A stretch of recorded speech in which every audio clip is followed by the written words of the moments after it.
इस लेक्चर के साथ हम शुरुआत करेंगे चैप्टर 1 सेट्स की। जो सेट वर्ड है, इसका जो सिंपल इंग्लिश में मीनिंग होता है वो होता है कलेक्शन। आपने अपने आम बोलचाल की भाषा में जब भी घर पे हम किसी चीज़ की बात करते हैं तो इसका कई बार इस्तेमाल करते हैं इस वर्ड का। एग्जाम्पल के लिए जैसे हम कहते हैं डिनर सेट है हमारे घर, तो डिनर सेट ये रिप्रेजेंट करते हैं कि हमारे पास बर्तनों का एक ऐसा कलेक्शन है जिसका इस्तेमाल डिनर के टाइम पे किया जाता है, तो उसको हम डिनर सेट कहते हैं। तो सेट का जो मीनिंग है वो कलेक्शन होता है, ठीक है। अब कलेक्शन कैसे कैसे बन सकते हैं, मिसाल के लिए अरिजीत सिंह के गाने लेते हैं। अगर आपसे कहा जाए कि अरिजीत सिंह के जितने भी गाए हुए गाने हैं उनका कलेक्शन बनाओ, ठीक है, तो बड़े आराम से आप बना सकते हो थोड़ी सी रिसर्च करके।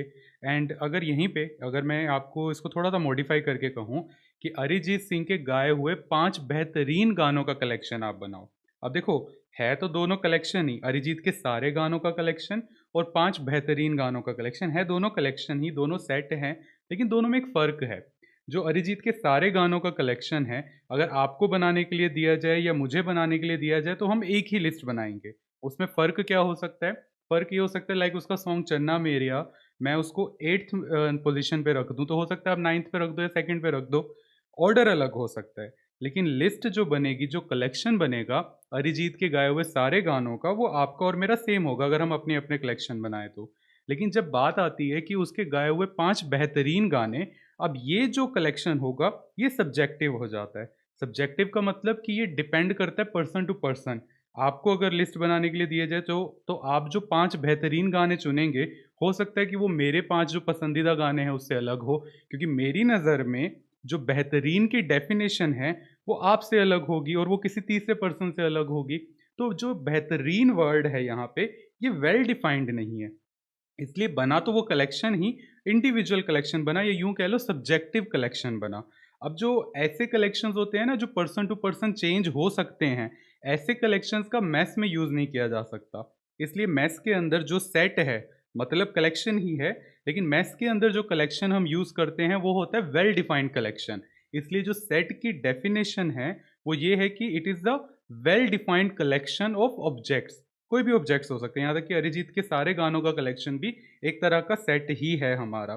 तो बस ये चीज़ ध्यान रहे कि मैथ्स के अंदर जो सेट हम यूज़ करते हैं वो सब्जेक्टिव नहीं हो सकता, पर्सन टू पर्सन चेंज नहीं हो सकता, वो ऑब्जेक्टिव होता है, सबके लिए एक जैसा रहता है। अगर वो कलेक्शन या वो सेट मुझे बनाने के लिए दिया जाए या किसी और को दिया जाए तो दोनों एक ही जैसा सेट बनाएंगे, एक ही जैसा कलेक्शन बनाएंगे। वो हमारी पसंद पे डिपेंड नहीं करता, हमारे लिए सब्जेक्टिव नहीं है। दो वर्ड है इंग्लिश के, एक सब्जेक्टिव, दूसरा ऑब्जेक्टिव। सब्जेक्टिव वर्ड इस बात को रिप्रेजेंट करते हैं कि वो किसी हमारी फीलिंग से जुड़ा हुआ है, आप डिक्शनरी में मीनिंग देख सकते हैं। लेकिन जो ऑब्जेक्टिव होता है वो फैक्ट्स पे बेस्ड होता है। तो मैथ्स के अंदर जो कलेक्शन होता है वो ऑब्जेक्टिव कलेक्शन होता है, जो कि पर्सन टू पर्सन चेंज नहीं होता, हमारी फीलिंग्स पे डिपेंड नहीं करता। ठीक है, आई होप आपको क्लियर होगा। आपकी एनसीईआरटी के अंदर जो पहली एक्सरसाइज है उसका पहला क्वेश्चन इस चीज़ को समझाने के लिए बहुत अच्छा है कि आखिर सेट होते कौन कौन से हैं। डेफिनेशन तो ये है, well defined collection of objects. ये हो गई इसकी आधी डेफिनेशन जो कि थ्योरेटिकल है। मीनिंग के अकॉर्डिंग हम कलेक्शन या सेट उसको कहते हैं जो पर्सन टू पर्सन चेंज ना हो। ठीक है ना, ये बातें आपको ध्यान रखनी है। तो पहली एक्सरसाइज का पहला क्वेश्चन हम डिस्कस करते हैं, उसके साथ आपको ये क्लियर हो जाएगा कि आखिर सेट कौन कौन से होते हैं। शुरुआत करते हैं एक्सरसाइज 1.1, उसका क्वेश्चन नंबर 1। ओके, क्या कहा उन्होंने? Which of the following are sets, justify your answer. तो कौन से यहाँ पे सेट्स हैं और हमें अपना आंसर जस्टिफाई भी करना है। देखो, डेली लाइफ में कलेक्शन जो मैंने अभी आपको एग्जांपल दिया कि अरिजीत सिंह के सारे गानों का कलेक्शन और अरिजीत सिंह के 5 बेहतरीन गानों का कलेक्शन, दोनों ही सेट हैं।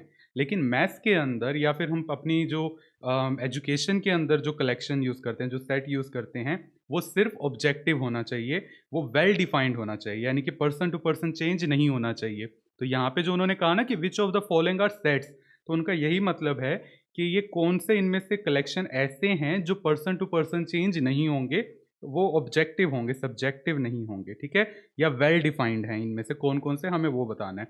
जैसे पहला पार्ट है the collection of all the months of a year beginning with letter J. J से शुरू होने वाले मंथ्स कौन से हैं? जनवरी, जून एंड जुलाई। आप भी यही आंसर दोगे, मैं भी यही दूंगा। तो ये पर्सन टू पर्सन चेंज तो नहीं होगा ना, सबके लिए सेम है, ऑब्जेक्टिव है, फैक्ट्स पे बेस्ड है, इसलिए ये हमारा वेल डिफाइंड कलेक्शन हुआ। तो ये सेट है जिसका हम इस्तेमाल कर सकते हैं।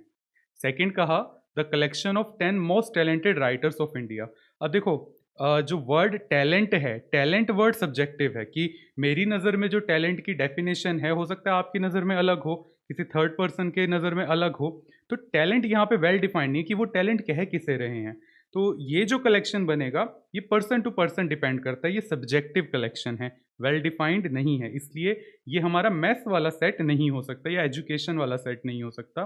तो ये सेट नहीं है, ठीक है। अब देखो, है तो कलेक्शन, लेकिन ये वो कलेक्शन नहीं है जिसका इस्तेमाल हम मैथ्स में कर सकें, ये वैसा कलेक्शन नहीं है। एंड मैं कह रहा हूँ मैथ्स में ये जो चैप्टर है ना सेट्स, ये आपका नींव है रिलेशन एंड फंक्शन की। और ये तीनों topic, set, relation and function, आपकी हायर क्लासेस की जो मैथ्स है 11th की और 12th की, उसका बेस है, उसकी नींव है। एंड ये पूरा थ्योरेटिकल टॉपिक है। इसका इस्तेमाल इकोनॉमिक्स में भी किया जाता है कॉमर्स स्टूडेंट्स के लिए। एंड अगर आप साइंस से हैं तो फिजिक्स के अंदर हम इसका इस्तेमाल करेंगे। आगे देखते हैं third part, a team of 11 best cricket batsman of the world. अब देखो, 11 best cricket batsman, best batsman तो हमें समझ आता है क्या कह रहे हैं, वेल डिफाइंड है, वो मीनिंग सबके लिए सेम है। बट बेस्ट एक ऐसा वर्ड है जो पर्सन टू पर्सन डिपेंड करता है कि उसकी नज़र में बेस्ट क्या है। तो अगर मैं अपनी लिस्ट बनाऊंगा, उसमें अलग प्लेयर्स होंगे, आपकी लिस्ट में अलग हो सकते हैं, किसी तीसरे के अलग हो सकते हैं। इसलिए ये हमारा मैथमेटिकल सेट नहीं हो सकता। ये वैसी कोई कलेक्शन है लेकिन मैथमेटिकल नहीं है। अगला, the collection of all boys in your class. तो अगर आप अपनी क्लास के अंदर जितने भी बॉयज़ हैं उनका कलेक्शन बनाओ, या मैं आके बनाऊँ, आपके स्कूल में आऊँ और क्लास में जितने बॉयज़ हैं उनका कलेक्शन बनाऊँ, तो हम दोनों एक ही कलेक्शन बनाएंगे, क्योंकि जो डेफिनेशन है बॉय की, आपके लिए और मेरे लिए वो सेम ही है, वो कोई अलग नहीं है। ये नहीं कि मेरी नज़र में बॉय कुछ अलग तरह के होते हैं, आपकी नज़र में कोई अलग होते हैं, ऐसा कुछ नहीं है, एक जैसे ही हैं। इसलिए ये मैथमेटिकल सेट है, ये वेल डिफाइंड है और पर्सन टू पर्सन चेंज नहीं होता। अगला, collection of all natural numbers less than 100। Natural number जो 1 से स्टार्ट होते हैं एंड लेस देन 100 मीन्स 99 तक। आप भी यही कहोगे, पर्सन टू पर्सन तो ये चेंज नहीं होगा, इसलिए ये भी मैथमेटिकल सेट है। Collection of novels written by writer Munshi Premchand. Munshi Premchand ने जोन जोन से नॉवल लिखे हैं उन सब का कलेक्शन। तो ये पर्सन टू पर्सन चेंज तो नहीं होगा, वो तो सेम ही रहने वाला है। तो ये भी हमारा सेट है, वेल डिफाइंड कलेक्शन है। अगला, the collection of all even integers. Integers होते हैं पॉजिटिव नेगेटिव सारे, और इवन जो 2 के मल्टीपल्स हैं, तो 0 प्लस माइनस 2 प्लस माइनस 4 सब आ जाएंगे एंड आप भी वही लिखोगे। तो मतलब ये भी पर्सन टू पर्सन चेंज नहीं होगा, वेल डिफाइंड है। तो ये भी हमारा सेट है। Eighth part, collection of questions in this chapter. इसमें भी हमें कोई दिक्कत नहीं, जो लिस्ट आप बनाओगे, जो कलेक्शन आप बनाओगे वही मैं बनाऊंगा। तो ये भी पर्सन टू पर्सन चेंज नहीं होगा। क्यों? अब आपकी नज़र में जो क्वेश्चन की डेफिनेशन है कि क्वेश्चन किसे कहते हैं, सवाल किसे कहते हैं, मेरे लिए भी तो वही डेफिनेशन है।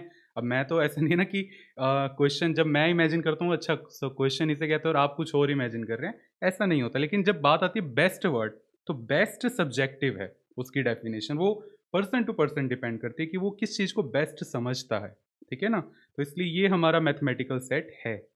ओके, नेक्स्ट पार्ट देखते हैं। Ninth, a collection of most dangerous animals of the world. तो अब यहाँ पे जो वर्ड आया डेंजरस, अब ये वर्ड भी सब्जेक्टिव है, ये भी पर्सन टू पर्सन डिपेंड करता है। भाई, किसी को कुत्ते से डर लगता है तो उसके लिए वो सबसे डेंजरस हुआ, किसी को नहीं डर लगता तो उसको उससे फ़र्क नहीं पड़ता तो उसके लिए वो डेंजरस नहीं हुआ। तो जो डेंजरस वर्ड है वो सब्जेक्टिव है। तो ये जो कलेक्शन बनेगा ये पर्सन टू पर्सन डिपेंड करेगा, सबके लिए सेम नहीं होगा। डेंजरस वर्ड वेल डिफाइंड नहीं है।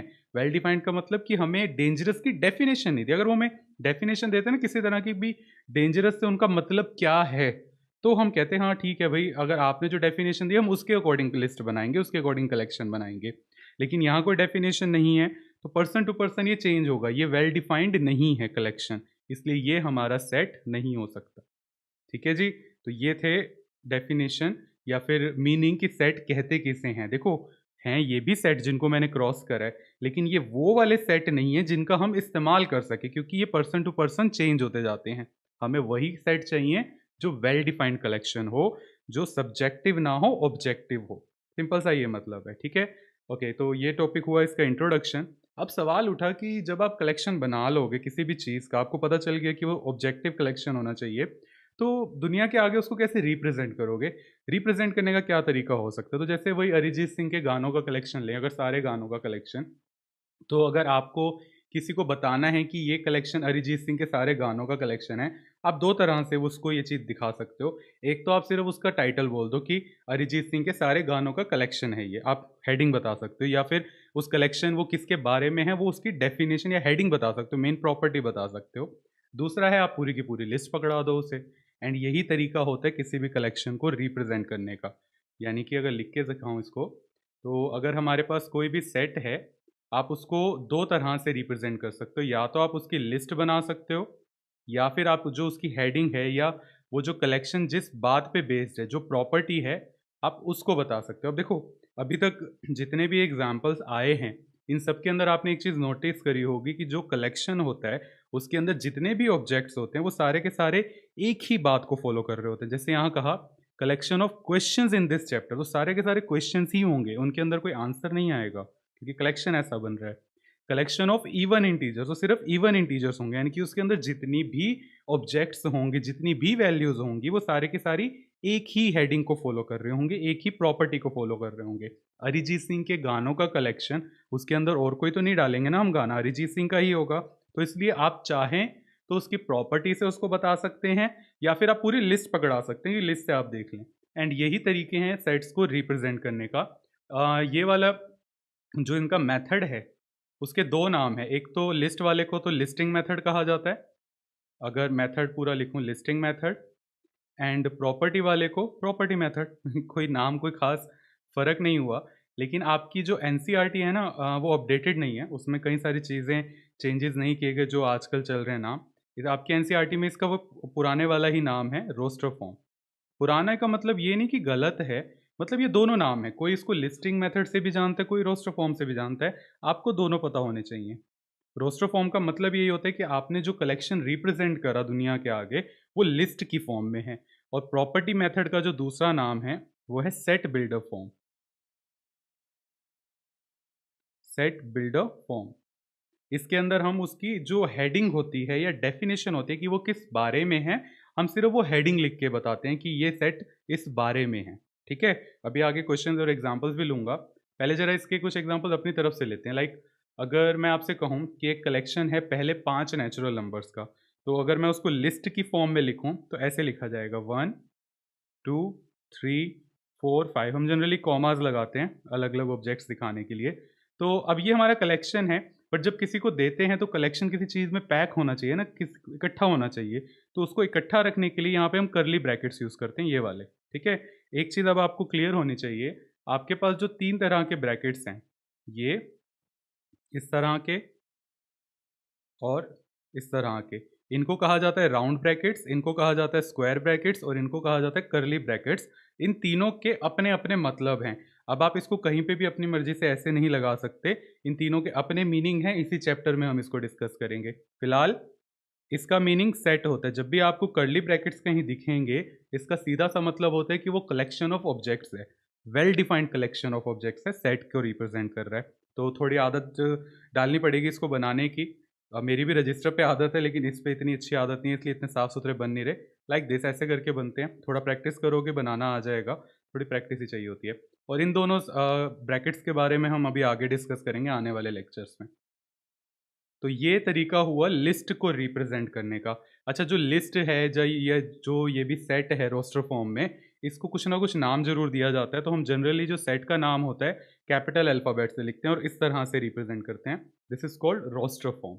ये रोस्टर फॉर्म है या फिर लिस्टिंग मेथड है सेट को रिप्रेजेंट करने का। अब इसी को अगर मुझे हेडिंग के तौर पे रिप्रेजेंट करना है तो कैसे करेंगे?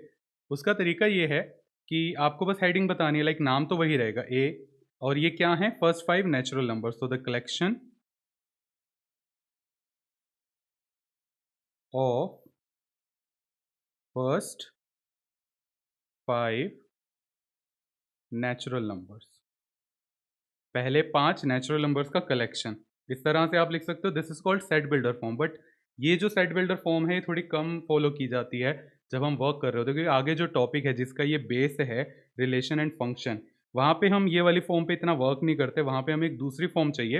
ये भी सेट बिल्डर है, गलत नहीं है, लेकिन यूज़ कम होता है इसका, बहुत रेयर यूज़ होता है। दूसरी फॉर्म क्या है, वो ये कि आप इन सारे एलिमेंट्स को, ये अच्छा हाँ, जो ये अंदर वैल्यूज लिखे हैं ना, इनको एलिमेंट्स भी कहा जाता है। ऑब्जेक्ट्स तो होते ही हैं, well defined collection of objects, but generally हम चैप्टर के अंदर, मैथ्स के अंदर, इन सबको एलिमेंट्स कहते हैं, सारे ऑब्जेक्ट्स को एलिमेंट्स कहा जाता है। तो ये जितने भी एलिमेंट्स हैं, आप इन सबको एक कॉमन वेरिएबल से रिप्रेजेंट कर दो। लाइक अगर मैं इन सब को नाम दे देता हूँ से एक्स, जनरली हम एक्स ही नाम देते हैं, तो इसको इस तरह से लिखा जाएगा। पहले तो वही कर्ली ब्रैकेट्स आएंगे हमारे, एक्स, और आगे आप लगाते हैं कोलोन। अब देखो कोलोन का एक अपना सिग्निफिकेंस है, एक अपना मीनिंग है। जब भी आप किसी चीज़ को डिफाइन करना चाहते हैं, लाइक साइंस आपने पढ़ी है 9-10 तक, तो आप एटम को डिफाइन करना चाहते हैं, तो एटम को डिफाइन करते वक्त आप इस तरह से लिखते हैं। आगे जब कोलोन का साइन लगाते हैं तो ये अंडरस्टूड है कि इसके बाद आप इसकी डेफिनेशन बताने जा रहे हैं। तो जब मैंने यहाँ कोलोन लगाया ना, तो इसका मतलब मैंने जिनको एक्स माना है, अब मैं उनके बारे में बात करूंगा। तो किस तरह से बात करूंगा? एक्स, कोलोन का साइन आया, x represents first 5 natural numbers. X represents first 5 natural numbers. आप इस तरह से सेट बिल्डर फॉर्म लिख सकते हैं। अच्छा, अब बात आई कोलोन जो है। अब देखो, बार बार ऐसे रीड करेंगे x colon x represents first 5 natural number, तो बड़ा वियर्ड लगता है। हमें एक प्रॉपर इंग्लिश की स्टेटमेंट चाहिए इसको रीड करते वक्त। तो जनरली कोलोन को रीड किया जाता है सच दैट। अब आप अगर सेंटेंस पूरा पूरा बनाएंगे, x such that x represents first 5 natural number, तो इंग्लिश का एक प्रॉपर स्टेटमेंट बन गया, एक प्रॉपर सेंटेंस बन गया हमारे पास। ठीक है, सेंटेंस और स्टेटमेंट में क्या फ़र्क है, आपके कोर्स का 14 चैप्टर है, वहाँ डिस्कस करेंगे। तो मैंने जान के अभी टॉपिक ये लिया कि 14th में आएगा।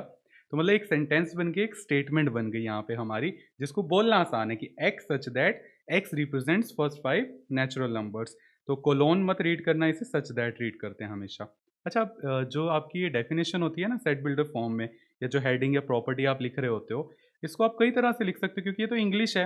इंग्लिश में या किसी चीज़ को जब हम लैंग्वेज में किसी को समझाना चाहते हैं, तो ये तो पर्सन पे डिपेंड करता है वो कैसे समझाएगा। मैं इसको इस तरह से भी लिख सकता हूँ। अगर मैं इस बार नाम सबको एक्स देने की बजाय वाई दे दूँ, कोई फ़र्क नहीं पड़ता, आप कोई भी वेरिएबल यूज़ कर सकते हो। Y such that y is a natural number less than 6। Meaning same convey कर रहे हैं ना, कोई फर्क आया? ग्रीन वाली लाइन का भी मीनिंग वही है जो ऑरेंज वाली का है, एंड ब्लू वाले का भी वही मीनिंग है। वाइट वाला उसी की ही लिस्ट वाली फॉर्म है।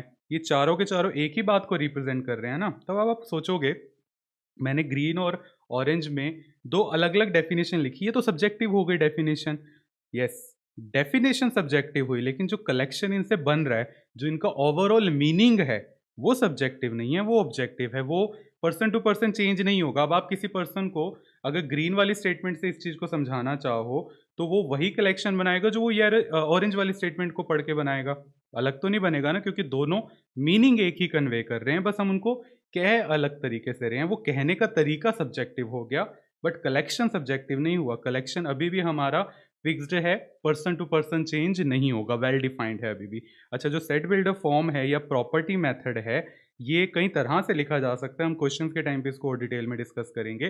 फिलहाल अभी मैंने आपको 3 तरीके लिखे, और ब्लू वाला आपको बताया बहुत कम यूज़ होता है। आपको एनसीईआरटी में दिखेगा यूज़ हुआ हुआ, लेकिन एग्जाम में अवॉइड करना। 11th क्या है, जनरली स्कूल टीचर्स के हाथ में होती है, तो मार्क्स कट कर लेते हैं अगर आप ये ब्लू वाले मेथड से इसको रिप्रेजेंट करते हो। तो कंफर्म कर लेना, अगर वो अलाउड करते हैं तो यूज़ करना। 12th के बाद आपको ऐसी कोई रिस्ट्रिक्शन नहीं मिलेगी। तो ये तरीका था सेट बिल्डर फॉर्म। इसमें एक छोटा सा पॉइंट और है जो एनसीईआरटी के अंदर नहीं है, कहा ना अपडेटेड नहीं है आपकी एनसीईआरटी, वो ये कि कोलोन की जगह हम पाइप का सिंबल यूज़ कर सकते हैं। कई बार पसंद नहीं करते हम कोलोन लगाना, तो हम पाइप का सिंबल यूज़ करते हैं, एक डंडा लगा देते हैं। रीड इसको अभी भी सच दैट करेंगे, y such that y is a natural number less than 6। ये सिर्फ अपने अपने तरीके होते हैं लिखने के। अब कई राइटर्स हैं, बुक जो लिखते हैं, वो अपने अकॉर्डिंग चूज़ कर लेते हैं। कईयों को कॉलन लिखना ज़्यादा बेटर लगता है, कईयों को पाइप से रिप्रेजेंट करना ज़्यादा बेटर लगता है। बेसिकली ये डेफिनेशन है, आप पहले बताते हैं कि आप किसके बारे में बात कर रहे हैं, फिर उसके बारे में आप पूरी बात बताते हैं कि y is a natural number less than 6। बस ये तरीका है, आप यहाँ पे उसको वेरिएबल से रिप्रेजेंट करते हैं और उसकी डेफिनेशन दे देते हैं। ये करने का वे है, ये सेट बिल्डर फॉर्म है। बाकी क्वेश्चंस में इसको डिस्कस करते हैं। अच्छा, तो 2 बातें हो गई। सेट का मीनिंग हो गया कि क्या होता है, दूसरा उसको रिप्रेजेंट करने की जो दोनों तरीके हैं वो हमने जान लिए। अब सवाल ये उठा कि कोई एलिमेंट, कोई भी ऑब्जेक्ट, हम कहा ना यहाँ पे एलिमेंट बोलते हैं, ऑब्जेक्ट भी कह सकते हो, बट एलिमेंट ज़्यादा बेटर टर्म रहेगी यहाँ पे यूज़ करने के लिए। तो कोई भी एलिमेंट किसी सेट के अंदर आ रहा है, इस चीज़ को मैं कैसे लिख के दिखाऊँ सिंबॉलिकली, क्योंकि काम करते वक़्त हमें ये चीज़ देखनी है कि कैसे लिख के दिखाया जाए। तो देखो ज़रा, ये चैप्टर थोड़ा-सा थ्योरेटिकल है एंड इसलिए ड्राई लगता है, इसके अंदर लॉजिकल एक्सप्लेनेशन बहुत रेयर हैं, बट ये एक तरह से आपका बेस है फ्यूचर चैप्टर्स के लिए। लाइक जब मेटाफोरिकली अगर कहा जाए, तो जब आपने बचपन में अल्फ़ाबेट सीखे थे, तो उस टाइम आप उनको याद कर रहे थे कि ए कैसा होता है, बी कैसा होता है। आप ये तो नहीं जानते थे ना कि उनसे आगे चल के वर्ड्स बनाओगे, उन वर्ड्स से आप पैराग्राफ बनाओगे।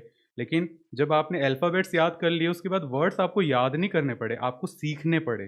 पैराग्राफ बनाना आपको सीखना पड़ा कि कैसे बनाए जाते हैं। तो वही चीज़ है, अभी आपको भले ही ये चीज़ें याद करनी पड़े कि क्या रिप्रेजेंटेशन है, क्या थ्योरी है, आगे चल के आप इसका इस्तेमाल सीखोगे, बट वो डायरेक्ट इस्तेमाल नहीं होता। आप एबीसीडी डायरेक्ट थोड़ी ना किसी से बात करते हो, A B C D E F G H, words बनाते हो ना, वर्ड्स बोलते हो, पैराग्राफ्स बोलते हो, तो वैसे ही इनका आगे इस्तेमाल किया जाएगा। मेटाफोरिकली एक एग्जांपल दिया मैंने आपको। अच्छा, अब ये कैसे कहूँ कि कोई एलिमेंट किसी सेट में आ रहा है या नहीं? लाइक एक सेट ले लिया, आप कोई भी नाम दे सकते हो, लेट्स से बी दे दिया। ये एक सेट है, ठीक है? 5 एलिमेंट्स हैं। अब इसके अंदर 4 आ रहा है, इंग्लिश में लिखेंगे 4 बिलॉन्ग्स टू बी, ठीक है? 4 बी को बिलॉन्ग करता है, सीधी-सी है इंग्लिश, कोई मैंने गलत नहीं लिखा। अच्छा, 7 does not belongs to B. यही तरीका होता है सेट में कोई एलिमेंट है या नहीं है, इसको बताने का। अब 7 नहीं है तो 7 does not belongs to B. अब देखो, बार-बार इतना लिखना वो अच्छा आइडिया नहीं होता। आप जानते हो कि हमें बहुत सारी कैलकुलेशंस करनी होती है और प्रैक्टिकली भी इतना मीनिंग नहीं रखता, तो हमने सिंबल्स दे रखे हैं। कुछ सिंबल्स या एब्रिविएशंस आप पहले से यूज़ करते आ रहे हो। लाइक इन इंग्लिश आप आई डॉट ई करके लिखते हो, जिसका मतलब होता है दैट इज़। इसका मतलब होता है फॉर एग्जाम्पल। तो अब आप इसको ईजी तो रीड नहीं करते ना, आप रीड तो फॉर एग्जाम्पल ही करते हो इसे। ऐसे ही इसको आई ई रीड नहीं करते, आप दैट इज रीड करते हो। तो ये एब्रीवेशन आप यूज़ करते हो। ठीक इसी तरह से यहाँ पे भी हमारे पास एब्रीवेशन है, हमारे पास सिंबल हैं। तो ग्रीक अल्फ़ाबेट एप्सिलन इस तरह से बनता है, this is called epsilon. Greek alphabet है ये हमारा। लाइक हमारे इंग्लिश में एबीसीडी है, हिंदी की क ख ग है, वैसे ही ये ग्रीक लैंग्वेज का अल्फ़ाबेट है, ये उनकी क ख ग है अगर आम भाषा में कहा जाए। तो एप्सिलन है, ये उनका है, अपना वर्ड है। वर्ड नहीं, सॉरी, अल्फ़ाबेट है ये उनका एप्सिलन। हम इससे रिप्रेजेंट करते हैं बिलोंग्स टू को। इसका मीनिंग होता है बिलोंग्स टू। तो जो मैंने ऊपर लाइन लिखी ना कि 4 बिलोंग्स टू बी, तो सिंबॉलिकली हम इसको ऐसे लिखते हैं 4 एप्सिलन बी। रीड इसको वही करेंगे 4 बिलोंग्स टू बी, एप्सिलन नहीं रीड करेंगे। जैसे ऊपर इसको कॉलॉन रीड नहीं करते थे, इसको सच दैट रीड किया जाता था। बस सिंबल हमने कॉलॉन का लगाया या फिर पाइप का भी लगा सकते हो, दोनों ऑप्शन है। वैसे ही इसको बिलोंग्स टू रीड करेंगे, एप्सिलन रीड नहीं करेंगे। और 7 इसको बिलोंग नहीं करता, तो उसके लिए एप्सिलन लगा के आप ऐसे क्रॉस लगा दोगे कि 7 does not belongs to B. आप इसको यही रीड करोगे 7 does not belongs to B, 4 belongs to B. अगर आपको समझ नहीं आ रहा कि आखिर ये कैसे बनेगा, तो आपकी बुक के अंदर ये बना रखा है, क्योंकि हाथ से बनाते वक्त हम उतना परफेक्ट नहीं बना सकते। हमारी लैंग्वेज नहीं है ग्रीक, तो इसलिए ये आपके सामने है, बिलोंग्स टू और डज नॉट बिलोंग्स टू। तो इसी के साथ इसका एक क्वेश्चन भी डिस्कस कर लेते हैं। क्या कह रहे हैं? Let A is equals to 1 2 3 4 5 6। हमें रोस्टर फॉर्म या लिस्टिंग मेथड से उन्होंने एक सेट बना के दिया हुआ है। Insert the appropriate symbol belongs to, does not belongs to in the blank spaces. हमें भरना है इसके अंदर, ठीक है जी। 5 बिलोंग्स टू ए और not? Yes, it belongs to A. 8 नहीं बिलोंग करता, does not belongs to A. 0 does not belongs to A. 4 आ रहा है इसके अंदर, यस, तो 4 बिलोंग्स टू ए। 2 आ रहा है, बिल्कुल आ रहा है, 2 बिलोंग्स टू ए। 10 नहीं आ रहा, तो डज नॉट बिलोंग्स टू ए। बस ये तरीका हुआ। ये क्वेश्चन आपको सिर्फ थोड़ा सा इसका अच्छे से आपके दिमाग में बैठ जाए कि क्या मीनिंग है। तो हमने ये जान लिया सेट का मीनिंग, सेट को कैसे रिप्रेजेंट करते हैं, रोस्टर और सेट बिल्डर फॉर्म, जिसको लिस्टिंग मेथड और प्रॉपर्टी मेथड भी कहते हैं।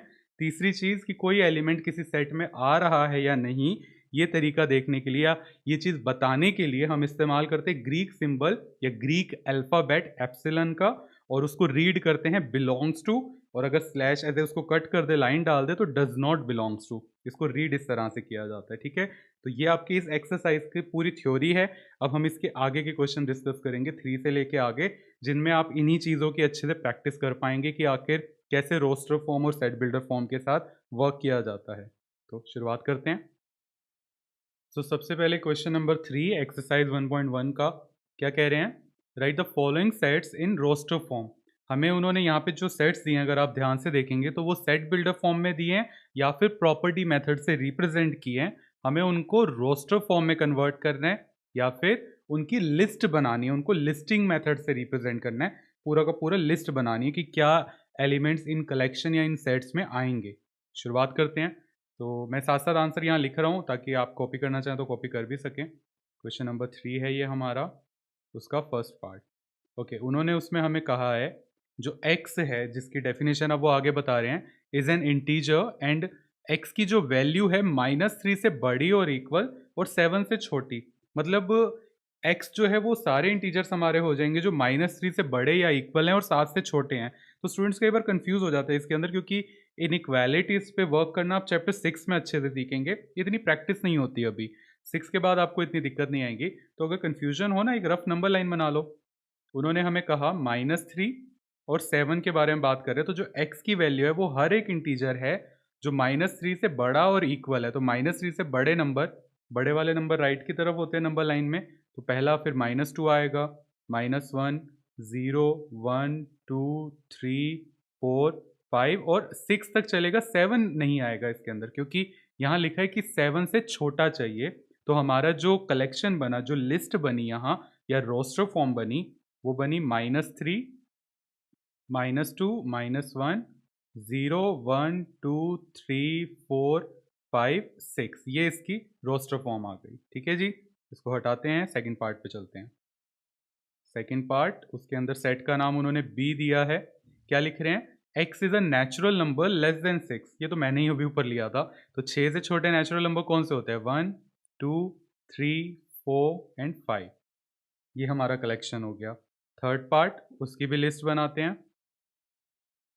x such that x is a 2-digit natural number such that the sum of its digits is 8। 2 digit के नेचुरल नंबर जिनका डिजिट्स का सम 8 हो, तो कौन सी डिजिट्स बन सकती हैं। एक देखो 2 डिजिट का जो हमारा नंबर बनेगा वो बनेगा पहला 17। 17 नेचुरल नंबर है, 2 डिजिट का है और इसमें जो इन दोनों डिजिट्स का सम है 1 और 7 का सम वो 8 है। ठीक ऐसे ही 26, इसका भी 8 है। 35, ये भी वही सेम। 44, ये भी हमारा 2 डिजिट का नेचुरल नंबर है।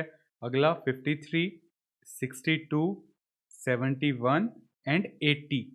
ये हमारे 2 डिजिट के वो सारे नेचुरल नंबर्स आ गए जिनकी डिजिट्स का सम 8 होगा। उन्होंने जो कहा मैंने उसकी लिस्ट बना दी। आपको जज करना हो ना कि आंसर सही है गलत, तो बड़ा सिंपल सा है। जो वो यहाँ पे ये डेफिनेशन दे रहे हैं ना, बस आपको ये देखना है कि जो आप लिस्ट बना रहे हो वो दोनों एक ही मीनिंग कन्वे करते हो। अगर एक ही मीनिंग कन्वे कर रहे हैं तो आपका आंसर करेक्ट है और कुछ भी नहीं, क्योंकि रूप अलग हैं लेकिन है तो एक ही कलेक्शन का जिक्र ना। रूप अलग अलग है, उनका रिप्रेजेंटेशन अलग अलग है। Okay, fourth part, D set है उसके अंदर। x such that x is a prime number which is divisor of 60। Prime number हो और 60 को डिवाइड करे। डिवाइजर का मतलब अगर आपको ध्यान ना हो तो ये बाहर वाला पार्ट, इसको डिवाइजर कहते हैं।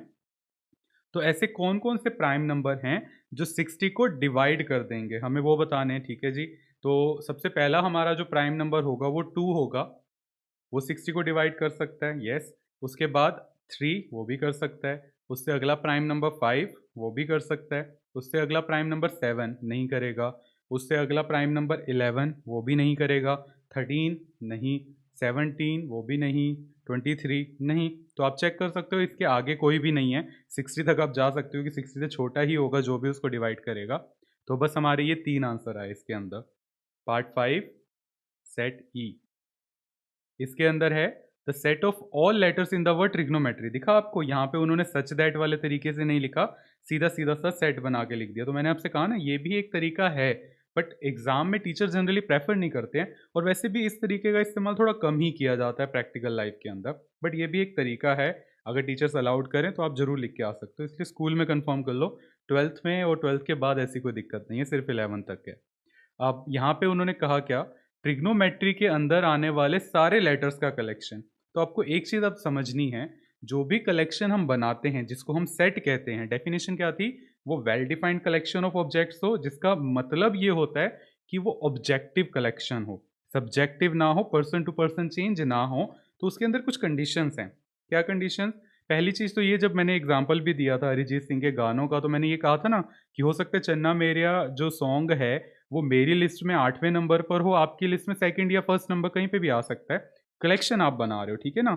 वो ऑर्डर वहाँ पे मैटर नहीं करता। तो ये पहला पॉइंट हुआ सेट को लेके कि यहाँ पे ऑर्डर मैटर नहीं करता। आप कैसे भी लिख सकते हो, लाइक जो ऊपर वाला डी सेट है, मैं चाहूँ तो इसको ऐसे भी लिख सकता हूँ 3, 2, 5, कोई फ़र्क नहीं पड़ेगा, एक ही मीनिंग कन्वे करेगा ये हमारा।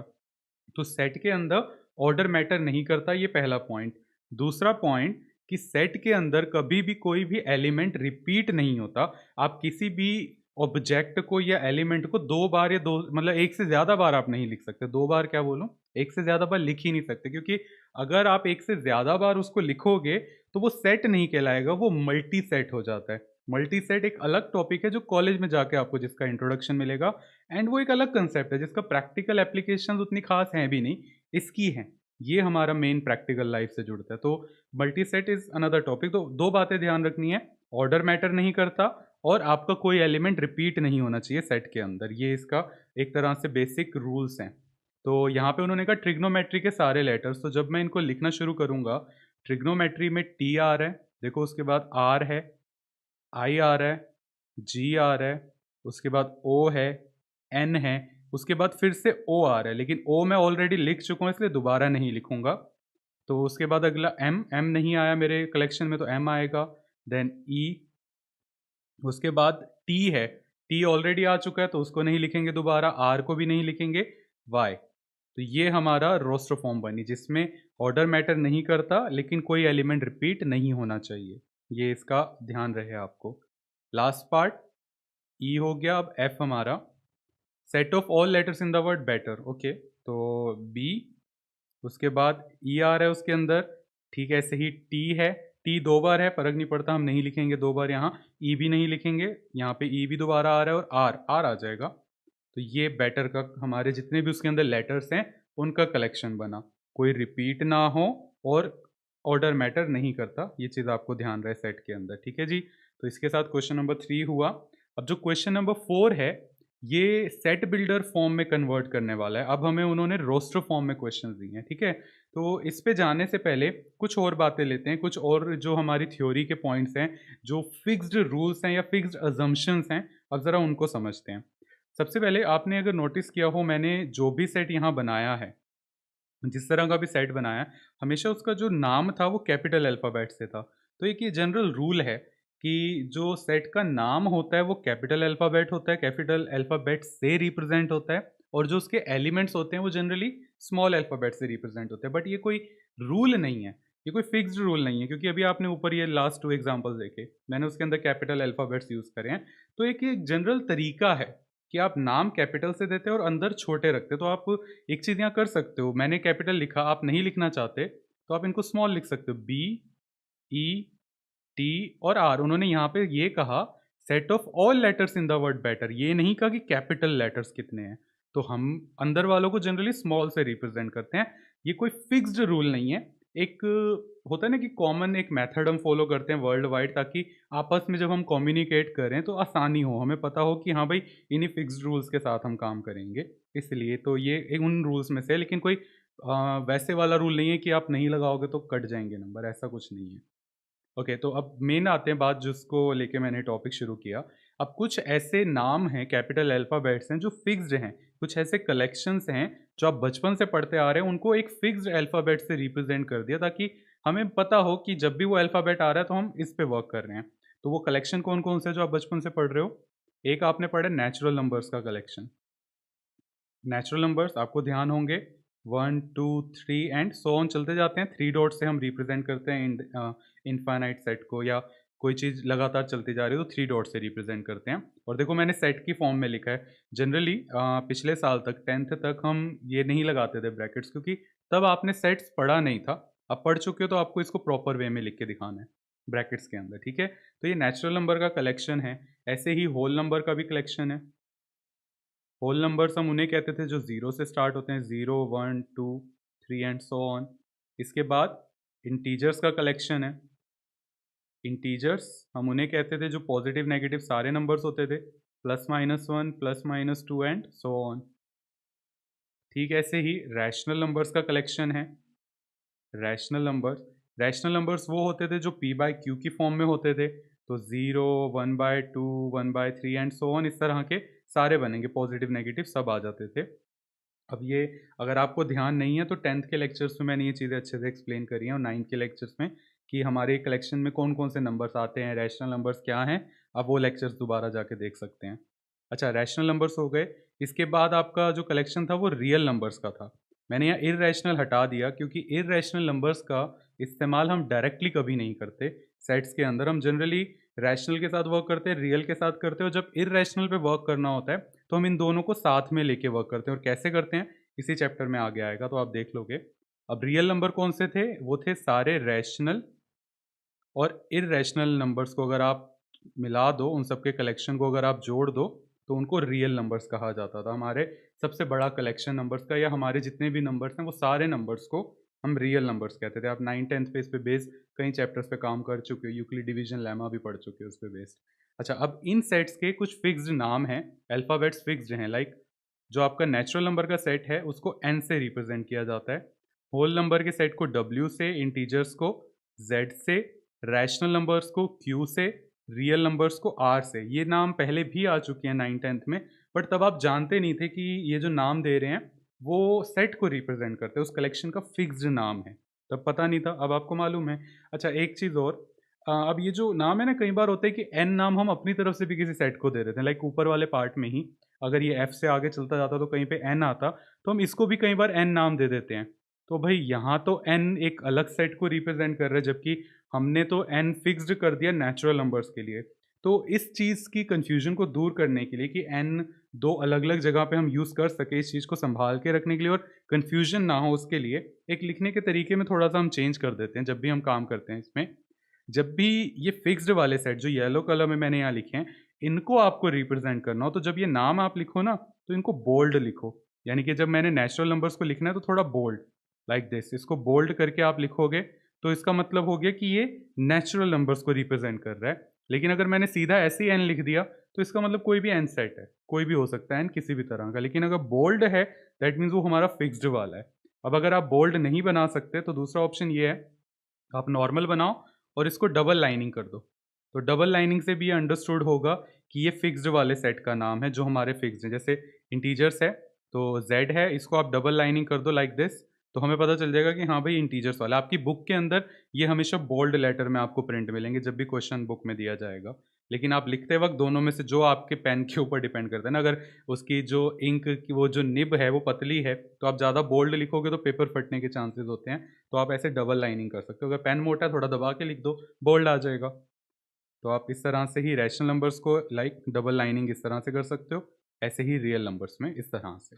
ठीक है, ये 5 जो नाम हैं N, W, Z and Q और आर, ये आपको धीरे धीरे करते करते अपने आप याद हो जाएंगे। अभी फ़िलहाल आज अगर पहला दिन है तो थोड़ा सा लिख लो कहीं पे, क्योंकि आगे क्वेश्चन में मैं इनका यूज़ करने वाला हूँ। स्टार्ट करते हैं हम क्वेश्चन नंबर 4, जिसमें सेट बिल्डर फॉर्म दी है एंड हमें उसको कन्वर्ट करना है इन रोस्टर फॉर्म। ठीक है, देखो कैसे करेंगे। फोर्थ का फर्स्ट पार्ट। अब सबसे सिंपल सा चीज़, रोस्टर फॉर्म जो थी वो थी लिस्ट। हमने उसको एक हेडिंग देनी है, एक प्रॉपर्टी देनी है। तो इसका मतलब मुझे ये देखना पड़ेगा कि ये जो एलिमेंट्स हैं 3, 6, 9, 12, ये आखिर किस बारे में यहाँ पे बात हो रही है, आखिर कौन सी चीज़ ये कॉमन फॉलो कर रहे हैं। 3, 6, 9, 12 मैं लिख ही देता हूँ इसको। ये जो सेट है 3, 6, 9, 12, तो आपको दिख रहा है, इसको आप कई तरह से देख सकते हो। अब ये देखने वाले के नज़रिए पे डिपेंड करता है, क्योंकि आपसे कहा था कि जो सेट बिल्डर फॉर्म है वो सब्जेक्टिव फॉर्म है। आप फॉर्म सब्जेक्टिव है, मीनिंग सब्जेक्टिव नहीं है। मीनिंग तो उसका वही है, well defined collection of objects, जो कि पर्सन टू पर्सन चेंज नहीं होता, लेकिन उसको समझाने का तरीका चेंज हो सकता है। अब जैसे अगर मैं इसको एक नज़रिए से ये देख सकता हूँ कि ये 3 के मल्टीपल्स हैं, पहले 4 मल्टीपल्स हैं, तो मैं इसको ऐसे लिख सकता हूँ, x such that x is a x represents first 4 positive multiples of 3। मैंने वर्ड पॉजिटिव यूज़ करा क्योंकि क्या कहा था कि ये जो लिख रहे हैं ना डेफिनेशन, वो इसी को रिप्रेजेंट करना चाहिए। अगर मैं लिखता x represents first four multiples of three. कौन से फर्स्ट फोर? पॉजिटिव नेगेटिव, फिर उसमें दोनों आ जाते, +-3 +-6 +-9 एंड +-12। गलत हो सकता था ना, इसलिए हमें अपनी जो हेडिंग है या जो प्रॉपर्टी है, जो सेट बिल्डर फॉर्म है, उसको बहुत प्रिसाइजली डिफाइन करना है कि कोई दूसरा मतलब उसका ना निकाले। अब देखो, इसी चीज़ को एक और तरह से लिख सकते हैं। दूसरा ये वाला तरीका ज़्यादा ईजी है और हम बहुत यूज़ करते हैं। कैसे? आप इसको दूसरे नज़रिए से अगर देखो, ये 3 के मल्टीपल हैं, ये तो समझ आ रहा है। उसका मतलब हुआ कि ये 3 इंटू 1 है, ये 3 इंटू 2 है, ये 3 इंटू 3 है और ये 3 इंटू 4 है। तो मैं इस वाली बात को अगर ध्यान में रख के इसकी सेट बिल्डर फॉर्म बनाऊं तो इस तरह से बनेगी। एक्स सच दैट एक्स जो है वो 3n है। एक्स की वैल्यू, एक्स हमारा 3n है और यहाँ पे जो n है उसकी वैल्यूज हो गई 1 2 3 4। सेम मीनिंग कन्वे नहीं कर रहा? n की जगह अगर मैं 1 2 3 4 रखूंगा यहाँ पर, उससे मुझे क्या मिलेगा? x मिलेगा, और x का ही तो कलेक्शन हम बना रहे हैं। ये भी एक तरीका हुआ ना, ये एक तरीका सेट बिल्डर फॉर्म का। अच्छा, एक और है, एक और तरह से आप लिख सकते हो इसी बात को जो मैंने ब्लू कलर में यहाँ लिखा है। अगर मैं इसको इस तरह से लिखूं, x such that x is equals to 3n, और जो n की वैल्यू है वो 1 से लेके 4 तक है। लिख सकते हैं ना इस तरह से, ये भी एक तरीका हुआ। लेकिन ये जो लिखी है ना डेफिनेशन ग्रीन कलर वाली, ये कुछ मामलों में थोड़ी सी इनकम्प्लीट है, क्योंकि अब मैंने ये नहीं बताया कि n 1 से 4 तक तो है, लेकिन n है क्या? अब 1.1 तो नहीं हो सकता ना। अब देखो, ऊपर तो प्रिसाइजली डिफाइन है कि 1 2 3 4 होगा, लेकिन यहाँ पे पढ़ने वाले को कैसे पता कि भाई n जो उसने लेना है वो नेचुरल नंबर ही लेना है? तो इसलिए मुझे मेंशन करना पड़ेगा कि n is a natural number. उसके लिए आप क्या करोगे? n बिलोंग्स टू, ऐसे डबल लाइनिंग वाला कैपिटल एन आप इस तरह से लिख सकते हो। और कैपिटल एन का मतलब क्या था जो बिलोंग डबल लाइनिंग वाला है? Natural number. बिलोंग्स टू का मतलब उसके अंदर आ रहा है, तो जो एन है हमारा नेचुरल नंबर होगा, एन की वैल्यू 1 से 4 तक होगी, और एक्स जो होगा वो 3n होगा। लेकिन हमारा जो ये पूरा कलेक्शन है ये एन के इस्तेमाल से बनेगा, लेकिन वो कलेक्शन एक्स को रिप्रेजेंट करेगा जिसमें एन का मैंने यूज कर। ये चीज आपको ध्यान रहे, यहां हम एन नहीं लिख के दिखाएंगे, एक्स लिखेंगे, क्योंकि क्या लिख रहे हैं उस सेट के अंदर लिस्ट बनाते वक्त वो यहाँ पे डिपेंड करता है। इसलिए जो हमारा कॉलॉन है उससे पहले एक वेरिएबल होता है जो इस बात को बताता है कि आप उस सेट के अंदर क्या लिखने वाले हैं। अगर मैं यहाँ पे एन लिख दूंगा ना तो मीनिंग पूरी तरह से बदल जाएगा। इसलिए ध्यान रखना है आपको ये चीज़ें कि आप क्या लिख रहे हैं। बहुत ईजी सी चीज़ है, धीरे धीरे प्रैक्टिस से अच्छे से याद हो जाएगा। बस मैं आपको थोड़ा सा गहराई से एक्सप्लेन कर रहा हूँ कि छोटी छोटी बातों में भी गलतियाँ ना कर दो। अब आप और दिमाग लगाओगे और तरीके मिल जाएंगे। लाइक इसी में ही जो मैंने अभी ग्रीन कलर वाला लिखा है, इसी को आप एक और तरह से भी लिख सकते हो।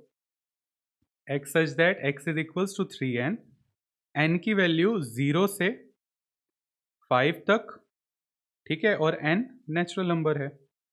तो 0 से 5 तक जो है नेचुरल नंबर होते हैं, कौन कौन से होते हैं? 1 2 3 4, क्योंकि 5 इंक्लूड नहीं है, मैंने लेस रखा है। 0 से बड़ा, 5 से छोटा, आपके सामने है। अच्छा, आप चाहो तो यहाँ पे 0 की जगह -1 रख दो, क्योंकि -1 से बड़ा पहला नेचुरल नंबर तो 1 ही है, 0 तो हम लेंगे ही नहीं ना। नेचुरल नंबर स्टार्ट ही 1 से होते। तो कहने का मतलब कि सेट बिल्डर फॉर्म जैसे मर्जी लिख सकते हो, मीनिंग सेम कन्वे करना चाहिए और बहुत प्रिसाइजली डिफाइन होना चाहिए। ये नहीं कि क्वेश्चन में कुछ कहा और आपका कुछ और मीनिंग वहाँ पे कन्वे हो रहा है। ये चीज़ आपको ध्यान रहे, ठीक है। तो ये मैंने आपको कितने लिख के दिखाई? 4 अलग अलग डेफिनेशन लिख के दिखाई। आप और दिमाग लगाओ और भी लिख सकते हो इसके अंदर। अब आगे वाले केसेस में मैं एक एक ही लिख के दिखाऊंगा। आपको समझ तो आ ही गया होगा कि क्या कहना चाहता हूँ। सेकेंड पार्ट देखो, 2 4 8, इसको ना यहाँ लिख देता हूँ, उससे मुझे यहाँ समझाना थोड़ा आसान होगा। 2 4 8 16 32, अगर आप देखो इसको ध्यान से, ये 2 के मल्टीपल्स तो नहीं है, क्योंकि 2 के मल्टीपल में 2 4 6 आना चाहिए था, सीधा 8 है। तो ये बेसिकली इस फॉर्म में है। ये 2 की पावर 1 है, 2 की पावर 2 है, 2 की पावर 3 है, 2 की पावर 4 है, 2 की पावर 5 है। अब ये जज कैसे करोगे? प्रैक्टिस से। कुछ चीज़ें सिर्फ प्रैक्टिस से आती हैं। मैं आपको सिर्फ एक बार दिखा रहा हूँ, इंट्रोड्यूस कर रहा हूँ कि देखो इस तरह से भी देखा जा सकता है।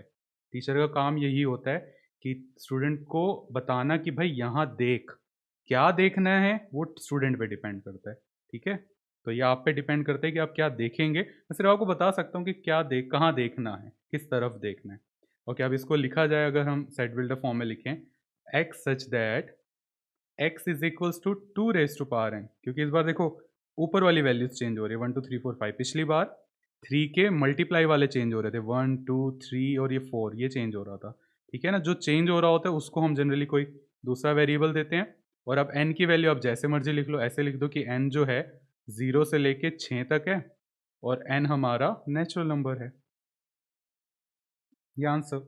ऐसे ही थर्ड पार्ट के अंदर 5, 25, 125 एंड 625। तो आप इसको भी अगर ध्यान से देखोगे 2 वाले केस को ही फॉलो कर रहा है। ये 5 रेज टू पावर 1 है, 5 रेज टू पावर 2 है, 3 है एंड ये 4 है। तो जब आप इसे लिखोगे ये भी ऐसे बन जाएगा x such that x is equals to 5y। जरूरी नहीं है आपको n ही देना कि नेचुरल नंबर है, आप कुछ भी नाम दे सकते हो, बस आपको उसको डिफाइन जरूर करना है कि y की जो वैल्यू है 0 से 5 तक है और y belongs to natural number, like this. ठीक है, नेक्स्ट पार्ट पे चलें, फोर्थ। यहाँ पे 2, 4, 6 और आपको दिख रहा है ये तो चलता जा रहा है, तो जो चलता जाता है उसको 3 डॉट से रिप्रेजेंट करते हैं। ऐसे डॉट डॉट डॉट्स लगाते नहीं जाते, मज़ा आता है कहीं पर लगाने में, सिर्फ 3 डॉट्स लगते हैं। तो यहाँ पे 2, 4, 6 ये 2 के मल्टीपल्स हैं ना, लेकिन ये 2 के कौन से मल्टीपल्स हैं? पॉजिटिव मल्टीपल्स हैं। तो आप इसको कई तरह से रिप्रेजेंट कर सकते हो। एक तरीका तो ये हो जाएगा x such that x is equals to 2n, 2 का मल्टीपल है। और इस बार मैं नहीं बताऊंगा कि n की हद क्या है, मैं सिर्फ ये बता दूंगा कि n जो है वो नेचुरल नंबर है। इससे क्या होगा, अब ऑटोमेटिकली पॉजिटिव रिजल्ट मिलेगा। आप रख के देख सकते हो, n में सबसे पहले पहला नेचुरल नंबर 1 रखोगे तो ये 2 रिटर्न करेगा, फिर 2 रखोगे 4 रिटर्न करेगा, फिर 3 रखने पे 6 करेगा। ऐसे ही ये पूरी हमारी सीक्वेंस बनती जाएगी, पूरा का पूरा बन जाएगा कलेक्शन। अच्छा, दूसरा तरीका है आप स्टेटमेंट लिख दो। इसमें 2 बता देता हूँ क्योंकि ये थोड़ा अलग पार्ट है। x such that x is a positive multiple of 2, positive multiple of 2। सीधा सा क्या हो गया हमारा 2, 4, 6 एंड सो ऑन चलता जाएगा। मैंने कोई रेंज तो नहीं दी यहाँ पर। लास्ट पार्ट फिफ्थ, उसके अंदर है हमारा 1, 4, 9 एंड सो ऑन चलता जा रहा है, लास्ट में 100। अब आप देखो इसमें क्या पैटर्न फॉलो हो रहा है। मैं पहली बार, आप कर रहे हो तो मैं पहली बार बता ही देता हूँ। एंड मैंने आपके लिए एक असाइनमेंट बना रखी है इस पे बेस। पूरा हो जाए ये वाला लेक्चर, लास्ट में आपको पूरी डिटेल मिल जाएगी कि आपने उस असाइनमेंट में क्या करना है। पहले ज़रा ये कंप्लीट कर लेते हैं। तो आप देखेंगे ये तो 1 है, ओके। 4 को मैं लिख सकता हूँ 2 का स्क्वायर एंड 9 हमारा 3 का स्क्वायर होता है। ये 100 हमारा 10 का स्क्वायर। तो एक तरह से ये 1 square, 2 square, 3 square and up to 10 square तक चलता जा रहा है ना। ओके, तो अब आप इसको किस तरह से डिफाइन कर सकते हो? x represents square of first 10 natural numbers. पहले 10 नेचुरल नंबर्स का स्क्वायर को रिप्रेजेंट कर रहा है। आप इस तरह से लिख सकते हो, नहीं तो वो n वाली फॉर्म में अगर आपको लिखना है एक अलग वेरिएबल देके, तो आप वो भी कर सकते हो कि x such that x is equals to n square. n की वैल्यू क्या होगी? 1 से लेके 10 तक, और n हमारा नेचुरल नंबर है, लाइक दिस। ठीक है, हाँ मैंने जगह नहीं छोड़ी ब्रैकेट लगाने की, थोड़ा सा इधर कर देते हैं। 1 से लेके n की वैल्यू 10 तक है। ये इनइक्वालिटी आपको धीरे धीरे हो जाएगी प्रैक्टिस, चैप्टर 6 इसी पे बेस्ड है, लाइक दिस। तो ये हमारा सेम मीनिंग कन्वे कर रहे हैं ना, ऊपर वाली स्टेटमेंट भी और ये नीचे वाली भी। आगे बढ़ते हैं, क्वेश्चन नंबर 5। ओके, यहाँ पे वही सेम, इस बार उन्होंने फिर से सेट बिल्डर फॉर्म दी, हमें रोस्टर में करना है, यानी कि फिर से लिस्ट बनानी है। ठीक है जी, करते हैं इसे discuss. Fifth question, first part, set ए। क्या उन्होंने दिया है? x such that x is an odd natural number. अच्छा, ऑड हो और नेचुरल नंबर हो, तो नेचुरल नंबर तो 1 से स्टार्ट होते हैं, और ऑड हो तो 1, 3, 5 एंड सो ऑन। ये तो चलता गया। ठीक है जी, अगला सेकंड पार्ट में b नाम दिए, तो b सेट क्या बनेगा? x is an integer, x की वैल्यू -½ से बड़ी और 9/2 से छोटी। इसको रफली नंबर लाइन पे बना के देख लेते हैं। तो इंटीजर हो और -½ -½ का मतलब होता है माइनस का 0.5, ठीक है। एंड 9/2 का मतलब होता है 4.5, 4.5 अगर पंजाबी में बोलें तो 4.5। तो x की जो वैल्यू है -½ से बड़ी और 9/2 से छोटी, इस बार कोई इंक्लूड नहीं है, तो -0.5 से बड़ा पहला इंटीजर 0 आएगा, फिर 1 2 3 एंड 4 तक, क्योंकि उसके बाद फिर 4.5 को वो क्रॉस कर जाएगा। तो सिर्फ ये 5 वैल्यूज़ आएंगी इसके अंदर, 0 1 2 3 एंड 4। ये इसका आंसर हो गया। उन्होंने सिर्फ इंटीजर्स का, अगर कहते हैं ना रैशनल नंबर्स, तो फिर तो ये इनफाइनाइट हो जाता, क्योंकि 0.1 0.2 0.01 बड़े सारे आ जाते। एंड ये हमारा सेकेंड लेक्चर का टॉपिक है कि कैसे हम उनको रिप्रेजेंट करेंगे रोस्टर फॉर्म में। या थर्ड पार्ट सी क्या है, x is an integer and x square is less than equals 4। अच्छा, यहाँ एक चीज़ देखो, इसको करने का ना एक तरीका है मैथमेटिकल, जो कि चैप्टर 6 करे बिना आपको समझ नहीं आएगा अभी। तो इसलिए मैं लॉजिकल वे यहाँ लगवा रहा हूँ। जब चैप्टर 6 कर लोगे तो आपको दूसरा वाला मैथमेटिकल वे भी आसानी से आ जाएगा। अभी फिलहाल लॉजिकल लेते हैं। तो उन्होंने कहा x एक इंटीजर है और उसका जो स्क्वायर है वो 4 से छोटा और इक्वल है। तो कौन कौन से नंबर्स इंटीजर्स जिनका स्क्वायर 4 से छोटा होता है या इक्वल होता है उनको लिख लेते हैं। देखो, एक तो जो 4 का स्क्वायर, 4 जिसका स्क्वायर होता है वो है हमारा 2, एक 2 हो गया। और एक -2, इसका स्क्वायर भी 4 होता है और इंटीजर पॉजिटिव नेगेटिव दोनों होते हैं। अच्छा, उसके अलावा उन्होंने कहा छोटा भी चलेगा, तो उससे छोटा हमारे पास 1 हो गया, 1 का स्क्वायर 4 से छोटा होता है, -1 का स्क्वायर भी 4 से छोटा होता है, 0 का भी, क्योंकि ये भी इंटीजर है। अच्छा, उसके अलावा 3 आया, 3 का जो स्क्वायर है वो 4 से छोटा नहीं होता, बड़ा होता है। तो इसलिए बस हमारा आंसर यही होगा, क्योंकि -3 भी इसके अंदर नहीं आएगा। अब ये जो मैंने आंसर निकाला ना, ये बहुत लॉजिकल वे में है। एंड थोड़ा सा अजीब लगा होगा, हो सकता है लगा हो अजीब। तो चैप्टर 6 के अंदर ये ज़्यादा अच्छे से आ जाएगा। ये थोड़ा एनसीईआरटी के डिज़ाइन का फ्लो है कि उन्होंने वो क्वेश्चंस पहले रख दिए जिसके बारे में भी इतने डिटेल में पढ़ाया नहीं है। आपने कभी इन पे वर्क इतना करा नहीं इनइक्वालिटीज़ पे। चैप्टर 6 के बाद ही आप कर सकते हो। तो आप चाहो तो बीच में एक बार जाके वो चैप्टर 6 के लेक्चर देख लेना, इस 2-3 लेक्चर्स इसके देखने के बाद, वरना वो भी अच्छे से समझ नहीं आएगा। Okay, D part, x is a letter in the word loyal. Okay, loyal word में लेटर क्या आ रहा है, एल आ रहा है, ओ आ रहा है, वाई आ रहा है और ए आ रहा है। एल दोबारा नहीं आएगा, आपको मालूम है कोई भी एलिमेंट रिपीट नहीं होता। ई वाला set, x is a month of a year not having 31 days. Okay, कौन कौन से मंथ हैं जिनमें 31 डेज नहीं होते? तो सबसे पहले तो फेब्रुवरी हो गया,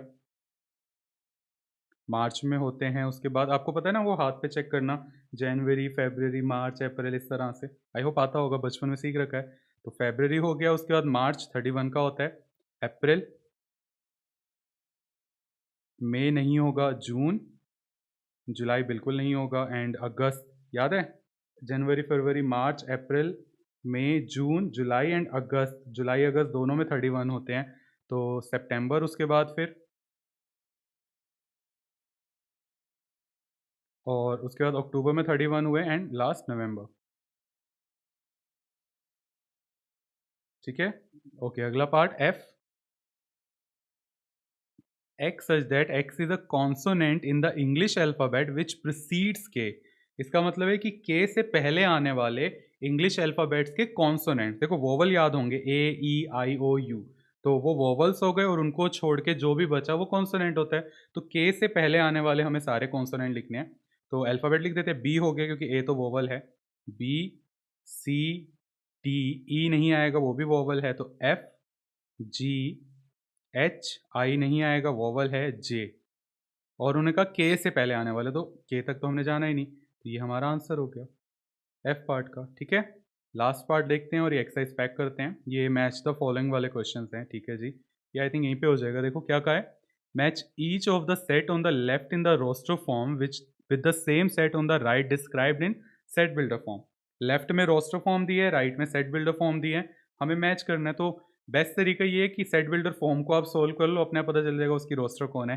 एक तो आपको दिख गया होगा ये वाला मैथमेटिक्स, एंड ये मैथमेटिक्स, ये तो सबको साफ साफ दिख जाता है कि हाँ भाई ये वाला तो इसी से ही कनेक्ट होगा। तो थर्ड का तो डी हो गया, मैच हो गया। उसके अलावा हम देख लेते हैं, x is a prime number and a divisor of 6। 6 को कौन कौन डिवाइड करता है प्राइम नंबर, 2 3, अगला प्राइम नंबर 5 है, वो तो करेगा नहीं, और उससे आगे हमने जाना है। तो यानी कि इसका आंसर 2 3 है। कहाँ है भाई 2 3, यहाँ पर आपको दिख नहीं रहा, ये प्रिंटिंग एरर हो गई, मैं इसको करेक्ट कर दूंगा जब ये वाली नोट्स आपको दूंगा। 2 3 सेकेंड पार्ट ही था, मुझे याद है। तो इससे कनेक्ट होगा हमारा सेकंड वाला, तो सॉरी फर्स्ट से कनेक्ट हो गया इससे, इसको कहते हैं मिस्टेक होना। टाइपिंग एरर कुछ वजह से गायब हो गया होगा। ओके, उससे अगला, x is an odd natural number less then 10। Odd natural number less then 10 कौन कौन से होते हैं? 1 3 5 7 9, पार्ट 4। लास्ट सी वाला पार्ट ऑब्वियसली फर्स्ट से जुड़ेगा, आप चेक भी कर सकते हो। X is a natural number and a divisor of 60। वो नेचुरल नंबर जो 16 6 को डिवाइड करें तो 1 करता है, नेचुरल नंबर है, 2 भी करता है, 3 भी करता है और 6 भी करता है। ये तो डायरेक्टली सामने से हो गया। सबसे अच्छे और इंटरेस्टिंग क्वेश्चन होते थे ना बचपन में ये, अभी भी हैं। ओके, तो ये आपकी पहली एक्सरसाइज कंप्लीट। अब हम चलते हैं सेकंड एक्सरसाइज पे, जो कि काफ़ी छोटी है एंड ओरल ही है, इसलिए मैं इसको इसी लेक्चर में इंक्लूड कर रहा हूँ। एंड आपको अब एक चीज़ बता देता हूँ इसको शुरू करने से पहले, इसके अंदर आई थिंक 6 क्वेश्चंस हैं, तो ज़्यादा बड़ी नहीं है। आपको एक चीज़ दिखाता हूँ यहाँ।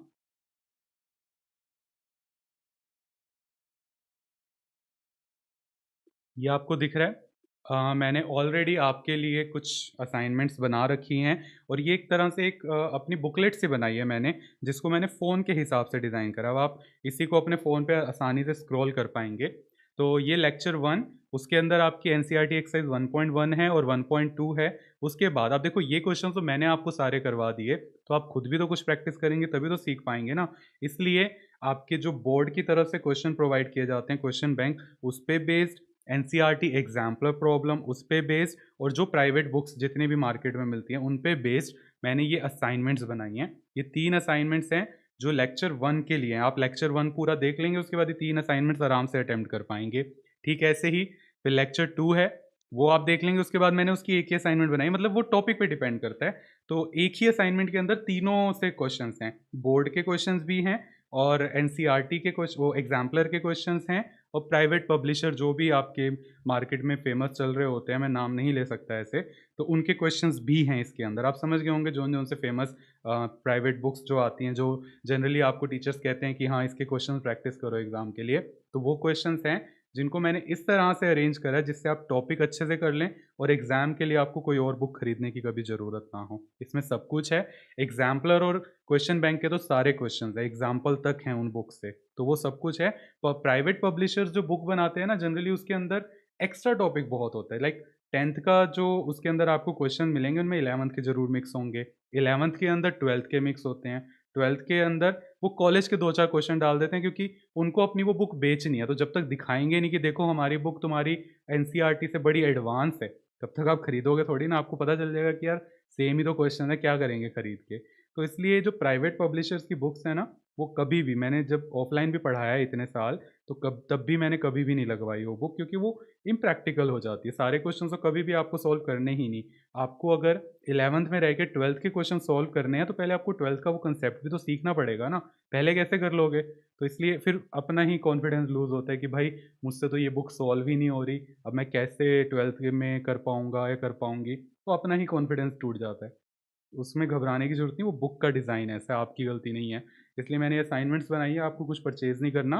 डाउनलोड डाउनलोड लिंक आपको डिस्क्रिप्शन में मिल जाएगा इसका। तो अभी फ़िलहाल लेक्चर 1 पे बेस्ड आपके ये 3 असाइनमेंट्स हैं, आप ये अटेम्प्ट करें। हाँ, उसके बाद जब ये चैप्टर कंप्लीट हो जाएगा, आप प्रैक्टिस कर लेंगे, मैं लास्ट में इन असाइनमेंट्स पे भी लेक्चर्स रिकॉर्ड करूँगा, जो कि ये आपको दिख रहे हैं, इनके कोड्स हैं कि ये मैथ क्लास 11th का इंग्लिश मीडियम में चैप्टर 101 की पहली असाइनमेंट, ये दूसरी असाइनमेंट, ये तीसरी, ये चौथी, ये पाँचवीं, ऐसे करके चैप्टर 1 पे बेस्ड 10 असाइनमेंट्स हैं। तो उन 10 की 10 असाइनमेंट्स पे मैं अलग से वीडियो अपलोड करूँगा, एक-एक क्वेश्चन को एक्सप्लेन करते हुए, ताकि आप वहाँ पे आराम से अपनी जो पूरी की पूरी प्रैक्टिस है उसको चेक कर पाओ कि आपने कैसे किया। तो अच्छे से प्रैक्टिस करना। बीच में एक वीडियो अपलोड करूँगा अभी मैं, जिसमें आप देख पाओगे कि कैसे इन असाइनमेंट्स को प्रॉपर्ली आप इनके साथ काम करोगे, वो आपको उसमें बताऊँगा। आज पहला लेक्चर है ना इस चैप्टर का, इसलिए बता दिया कि क्या करना है। अच्छा, एक और चीज़ मैंने करी है, इस पीडीएफ को जब आप वर्क करोगे तो आप जिस चीज़ पे भी जाना चाहते हो बस डायरेक्ट क्लिक कर सकते हो। लाइक आप एनसीईआरटी एक्सरसाइज 1.2 डिस्कस करनी है, तो आपको बस इस पे क्लिक करना है, आपके सामने है। तो आप पीडीएफ में ये आराम से कर सकते हो, मैंने हाइपरलिंक्स उसमें ऑलरेडी लगा रखे हैं। ओके, तो टॉपिक पे बैक करते हैं। ये ओरल एक्सरसाइज है, 10 मिनट और लगेंगे, इसलिए इसको सेपरेट लेक्चर में नहीं रखा। क्या कहा?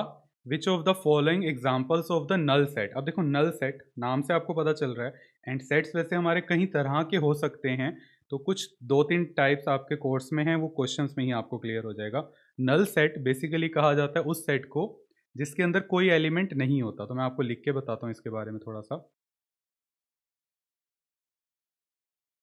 नल सेट या फिर इसको वॉइड सेट कहा जाता है या फिर एम्प्टी सेट कहा जाता है। तीनों का मतलब एक ही होता है कि इसके अंदर कुछ भी नहीं है।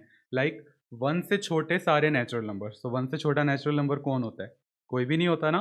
तो इसलिए अगर मैं उसको सेट बिल्डर फॉर्म में लिखूंगा, एक्स रिप्रेजेंट्स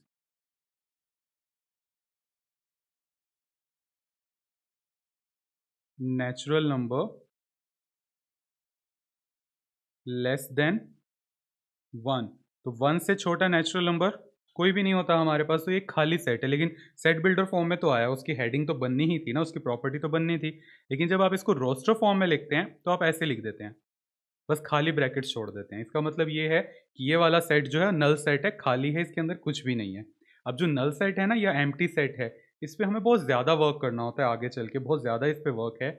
और सेट का जहाँ जहाँ पे भी जिस जिस चैप्टर में हम इस्तेमाल करेंगे, तकरीबन 80% आपका सिलेबस है जहाँ पे sets, relation and function use होगा 11th और 12th के अंदर। तो वहाँ पे हम इनका बार बार यूज़ करते हैं, इसलिए ब्रैकेट्स बनाना उतना कंफर्टेबल नहीं। That's why Greek again alphabet हमारा फाई, एक सर्कल बना के ऐसी line, this is called phi. अभी आपको एप्सिलन बताया था ना, ये फाई होता है, पी एच आई करके इसको लिखा जाता है फाई। तो इससे रिप्रेजेंट करते हैं हम एम्प्टी सेट। अब कहीं पे भी आपको फाई लिखा हुआ दिखेगा, इसका मतलब वो एम्प्टी सेट या नल सेट के बारे में बात कर रहे हैं, ठीक है। एंड आपने ग्रीक अल्फ़ाबेट एक और भी पढ़ा था थीटा 10th में, तो इससे हम एंगल्स को जनरली रिप्रेजेंट करते थे। तो हम दूसरे वाले सिंबल दूसरी लैंग्वेज के इसलिए लेते हैं, एक तो ग्रीक मैथमेटिशियंस ने बहुत ज़्यादा वर्क करा तो उन्होंने अपने लैंग्वेज के ही उसके अंदर अल्फ़ाबेट्स दे दिए। दूसरा ये कि इंग्लिश से थोड़ा हट के लेने से ना ये रहता है कि अलग से नज़र पड़ती है कि हाँ फाई, हमें दूर से दिख जाएगा कि इसका मतलब यहाँ एम्प्टी सेट के बारे में बात हो रही है। तो इसका सिंबल फाई है। एक छोटी सी मिस्टेक कर जाते हैं कई बार स्टूडेंट्स, याद नहीं रहता तो खाली इन ब्रैकेट्स के अंदर फाई लगा के आ जाते हैं। इसका मतलब एम्प्टी सेट नहीं होता, इसका मतलब पावर सेट होता है, जो कि अगले लेक्चर का टॉपिक है आपका, अभी नहीं है। इसका मतलब एम्प्टी सेट नहीं होता। एम्प्टी सेट या तो खाली ब्रैकेट्स या फिर सिर्फ पाई, दोनों का मिक्सचर नहीं, दोनों का मिक्सचर अलग मीनिंग रखता है जो आप अगले लेक्चर में जानोगे। अब चलते हैं हम इस क्वेश्चन में। क्या कहा उन्होंने? Which of the following are examples of null set? कौन कौन से नल सेट है? खाली हैं, चेक करते हैं। Set of odd natural numbers divisible by two. दो से कोई ऑड नंबर डिवाइड होता है? कोई भी डिवाइड नहीं होता ना, तो ये तो खाली है, इसको आप लिस्ट बना ही नहीं सकते। तो मतलब हम नल सेट उसे कहेंगे जिसको आप लिस्ट ही नहीं बना सकते, वो खाली रहने वाला है। खाली सेट एक तरह से अगर हिंदी में बोले, खाली कलेक्शन, उसमें कुछ भी नहीं है। लाइक मेरे द्वारा गाए हुए गानों का कलेक्शन कोई भी नहीं है, अरिजीत सिंह के हैं क्योंकि उसने गाया है, ठीक है। तो मैं मेरे गाए हुए गानों का कलेक्शन नल सेट हो जाएगा। घर पे गाए हैं बट वो रिकॉर्ड नहीं करेगा कभी भी। तो second part, set of even prime numbers, prime भी हो और इवन भी हो। तो पहला प्राइम नंबर 2, वो इवन भी है प्राइम भी है, तो इसके अंदर एलिमेंट आ रहा है, ये खाली नहीं है, तो ये हमारा नल सेट नहीं हो सकता, ये नल सेट नहीं है। थर्ड पार्ट, एक्स एक नेचुरल नंबर है, x is a natural number and x जो है 5 से छोटा और 7 से बड़ा। अब स्टूडेंट्स इसको इतनी जल्दी प्रोसेस नहीं कर पाते, कहते सर 6 आंसर होगा इसका। नहीं होगा। 5 से छोटा, 7 से बड़ा नंबर। 5 से छोटा नंबर तो हो गया 1 2 3 4, 7 से बड़ा हो गया 8 9 10। तो दोनों में कोई कॉमन आया? नहीं आया ना। तो ये तो वही बात हो गई कि ऐसे एक्टर का नाम बताओ जो हाइट में अमिताभ बच्चन से लंबा हो लेकिन गोविंदा से छोटा हो। ऐसा कोई है? कोई भी नहीं है। इसलिए एक स्टूडेंट ने, मेरे एक स्टूडेंट ने कहा था अक्षय कुमार, मुझे उसका लॉजिक नहीं समझ आया। मतलब दोबारा से लाइन, अमिताभ बच्चन से लंबा एंड गोविंदा से छोटा, ऐसा कोई एक्टर पॉसिबल नहीं। जो अक्षय कुमार है वो गोविंदा से लंबा एंड अमिताभ बच्चन से छोटा है, लेकिन मैंने कहा अमिताभ से लंबा गोविंदा से छोटा, ऐसा कोई नहीं हो सकता। तो ये वाला जो है हमारा नल सेट है। 5 से छोटा भी और 7 से बड़ा नंबर हो, ऐसा कोई भी नहीं हो सकता। तो ये नल, सॉरी ये नल सेट है, मैंने क्रॉस क्यों लगा दिया।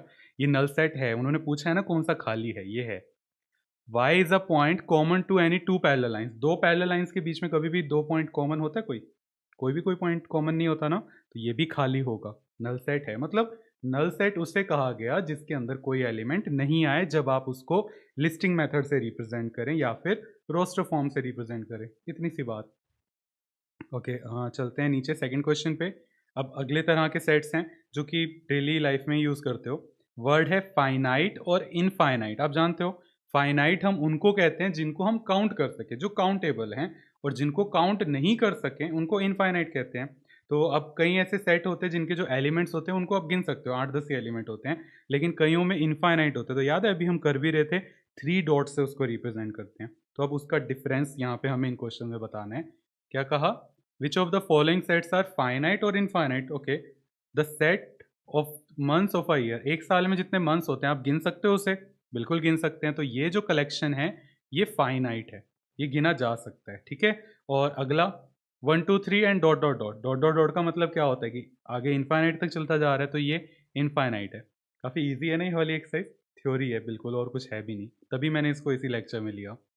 1 2 3 एंड अप टू 100 तक। अब देखो 3 डॉट्स जरूर आई, लेकिन 1 से लेके 100 तक है, आप गिन सकते हो इसे। ये इन्फिनिटी तक नहीं जा रहा, तो इसलिए ये फाइनाइट हो गया।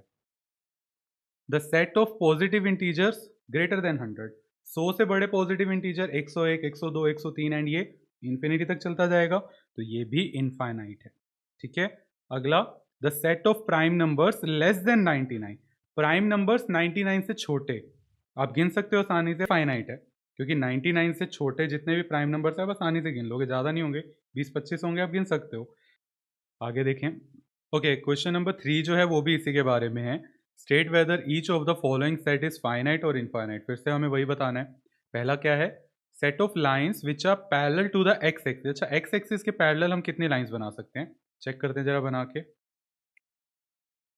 अगर आप नॉर्मल, आपके पास ग्राफ है, ये ग्राफ है, इस पे एक्स एक्सिस के पैरेलल लाइंस बनाओ तो 1 2 3 4, मैं तो जितनी मर्जी बना सकता हूँ यहाँ पे एक्स एक्सिस के पैरेलल लाइन। तो ये तो इनफाइनाइट हुआ ना, इसका मतलब पहले वाला पार्ट हमारा इनफाइनाइट सेट है। अगला, the set of letters in the English alphabet. English alphabet में कितने लेटर्स होते हैं? आप आराम से काउंट कर सकते हो, 26 होते हैं, तो दिस इज फाइनाइट, ये काउंटेबल है, काउंट किया जा सकता है। Set of numbers which are multiple of 5, 5 के मल्टीपल 5 10 15 20 एंड ये इन्फिनिटी तक चलता जाएगा, ये इनफाइनाइट सेट है। अब ये वाला भी डिबेटेबल है। The set of animals living on the earth, जो एनिमल्स अर्थ पे रहते हैं उनको क्या आप काउंट कर सकते हो? उनका सेट जो बनाएंगे, तो भाई इनके दो पॉसिबल आंसर्स हैं। अब देखा जाए तो एनिमल्स को काउंट किया जा सकता है आज के टाइम पे, जब हमारे पास टेक्नोलॉजी है। आज से 25-30 साल पहले इतना पॉसिबल नहीं था। लाइक आपने कई बार न्यूज़ में सुना होगा कि इंडिया के अंदर टाइगर्स खत्म हो रहे हैं, तो भाई टाइगर्स खत्म हो रहे हैं तभी तो पता चला ना, जब उनको काउंट कर पाए। एंड कोई भी नेशनल पार्क है इंडिया में, तो वहाँ पे हर चीज़ काउंटेड होती है कि यहाँ पे इतने एलिफेंट्स हैं, इतना सब कुछ है, आप उन्हें काउंट कर सकते हो। लेकिन अब ये चीज़ थोड़ी सी डिबेटेबल है, क्योंकि स्टूडेंट्स को पहले ये समझना पड़ेगा कि आखिर एनिमल्स किन्हें कहा जाता है।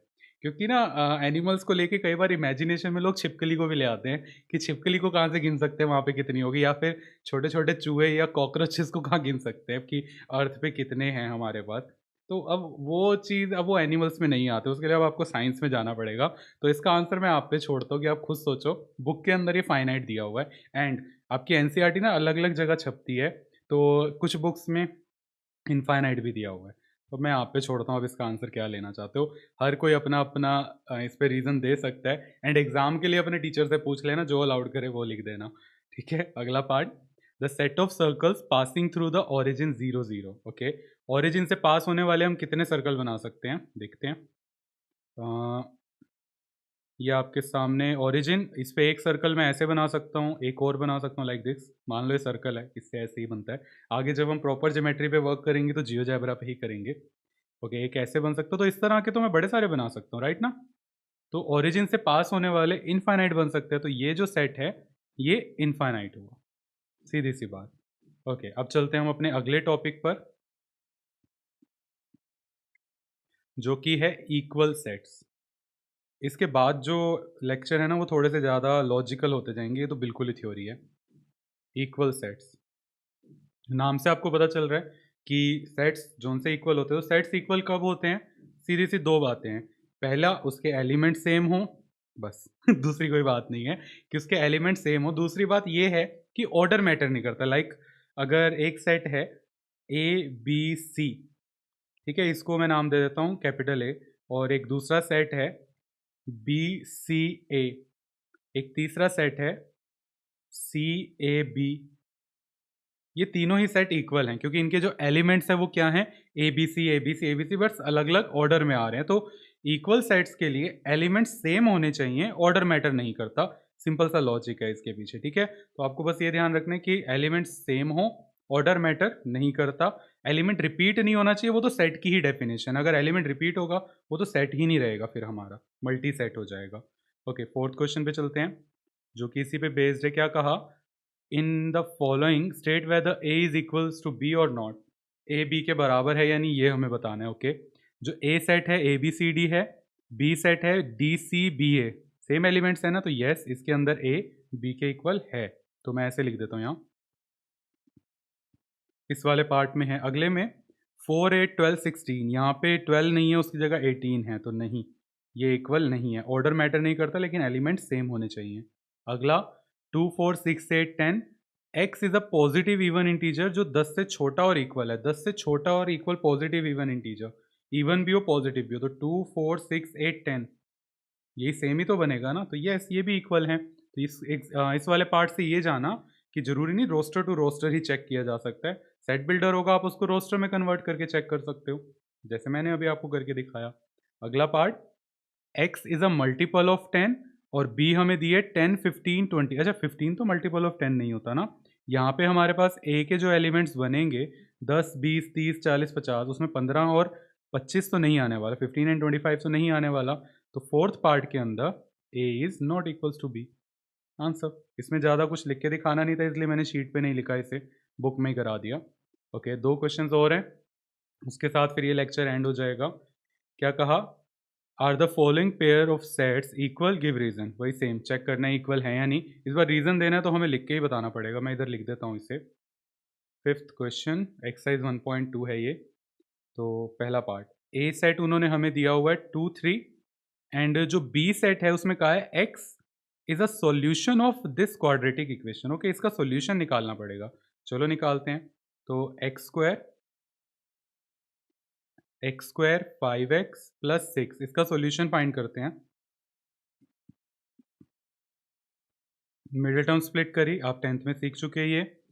पेयर्स बनाए, आगे वाले में से x कॉमन आया, x प्लस 3, यहाँ से 2 कॉमन आया, x plus 3 is equals to 0, x plus 3 x plus 2 is equals to 0। तो एक बनेगा x plus 3 0, x plus 2 0, x की वैल्यू आई -3 और x की वैल्यू आई -2। तो यहाँ पे जो सेट B आएगा उसके एलिमेंट्स होंगे हमारे पास -3 और -2, -3 एंड -2, और इधर 2 3 है, ये दोनों तो इक्वल नहीं है और हमारे पास रीजन सामने ही है। सॉल्यूशन हमने निकाल के दिखा दिया, A is not equals to B। सीधा सा एक्सप्लेनेशन, कुछ और देने की जरूरत ही नहीं। सेकंड पार्ट, यहाँ पे उन्होंने हमसे कहा x is a letter in the word follow. Follow में जो लेटर आ रहे हैं उसका, ठीक है जी, इसको लिखते हैं यहाँ। तो फॉलो में क्या क्या आ रहा है? एफ है, ओ है, एल है, और फिर से ओ है, ओ तो दोबारा नहीं आएगा और एल भी नहीं आएगा, डब्ल्यू बस ये आएगा, ठीक है जी। और बी वाला सेट है y such that y is a letter in the word wolf. Okay, wolf में डब्ल्यू ओ एल और एफ, ये तो चारों ही आ गए। तो अगर आप देखोगे सेम है ना एलिमेंट्स इनके, तो ये वाले जो सेट हैं हमारे इक्वल हो गए। हमने रोस्टर फॉर्म में लिख के इसको एक तरह से जस्टिफाई कर दिया या रीज़न दे दिया जो उन्होंने हमें करने के लिए कहा था। सिंपल सा था ये 6 क्वेश्चन, और उसके बाद ये असाइनमेंट है, जैसा कि आपसे कहा। असाइनमेंट पे अलग लेक्चर्स होंगे, आप खुद अटेम्प्ट कर सकते हो। ये पूरा लेक्चर अच्छे से देख के, और कैसे प्रॉपरली असाइनमेंट से आपको फ़ायदा उठाना है उसके लिए एक अलग से एक छोटा सा वीडियो बनाऊंगा, आप वो देख लेना, आपको समझ आ जाएगा कि कैसे आप असाइनमेंट से फ़ायदा उठा सकते हो। Okay, 6 question. Okay, question number 6 जो है उसके अंदर थोड़ी सी टाइपिंग एरर फिर से हो गई, ऊपर भी हुई थी। ये जी और एच सेट लिखने रह गए थे, तो वो मैंने लिख दिए हैं। एंड जब आप इसको डाउनलोड करेंगे वहाँ पे प्रॉपरली करेक्ट होगा, मैं करेक्ट करके ही इसको अपलोड करूँगा। हाँ, क्या लिखा है? टाइप हुए होंगे ब्लैक कलर की वजह से ना, वो इंक मिक्स हो गई होगी मुझे लग रहा है, वो मैं सही कर दूंगा, इसको कोई बड़ी चीज़ नहीं है। क्या कहा है उन्होंने इस क्वेश्चन में? From the sets given below select equal sets. हमें बताने हैं कौन कौन से सेट्स इक्वल हैं, ठीक है जी, चेक करते हैं। 2 4 8 12, 2 4 8 12 जैसा तो कोई भी दिख नहीं रहा, वो तो किसी के बराबर नहीं। 1 2 3 4, ये रहा 3 1 4 2। तो एक तो जो हमारा पेयर इक्वल आया वो आया बी और डी का, ये हमारा पेयर इक्वल आया, देखो 3 1 4 2 है। उसके अलावा ई वाला सेट है -1 1 और जी वाला है 1 -1, तो एक पेयर आया ई और जी का इक्वल। उसके अलावा ये 0 1 है और एफ 0 ए है, ये इक्वल नहीं होगा। तो बस ये दो हमारे पेयर्स इक्वल है, बी डी ई और जी, ये हमारा आंसर हुआ। एंड इसके साथ एंड हो गए आपके लेक्चर 1, एंड इस पे बेस्ड असाइनमेंट आप प्रैक्टिस कर सकते हो। इसकी 3 असाइनमेंट है, आगे वाले लेक्चर्स की कम है, क्योंकि मेन जो असाइनमेंट है वो फिर मिसलेनियस के बाद है। या आप इसमें इसी तरह के क्वेश्चन है जो मैंने आज आपको लेक्चर में बताया, और कुछ एक्स्ट्रा भी हैं। और देखो यहाँ लिखा हुआ है कि कौन सी असाइनमेंट किस पे बेस्ड है, कि बोर्ड सपोर्ट मटेरियल या क्वेश्चन बैंक पे बेस्ड है। जो भी बोर्ड प्रोवाइड कराते हैं अलग अलग बोर्ड्स, उन सबको ध्यान में रख के मैंने ये वाली असाइनमेंट ली, वहीं से कॉपी करें क्वेश्चन। एंड इसके बाद आपको एग्जाम्पलर की मिल जाएगी, एंड उसके बाद आपको प्राइवेट पब्लिशर्स जितने भी हैं उन पे बेस्ड असाइनमेंट मिल जाएगी। तो आप इनकी प्रैक्टिस करो। जो आपके डाउट्स हों आप मुझे कमेंट्स में बता सकते हो, या फिर जब मैं इनकी वीडियोस बनाऊंगा असाइनमेंट्स की, आप वहाँ पे जाके उन वीडियोस में अपने डाउट्स क्लियर कर सकते हो।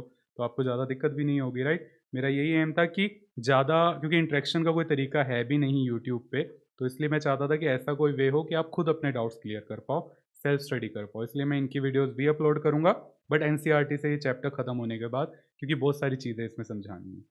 फिलहाल यही था। Thank you so much.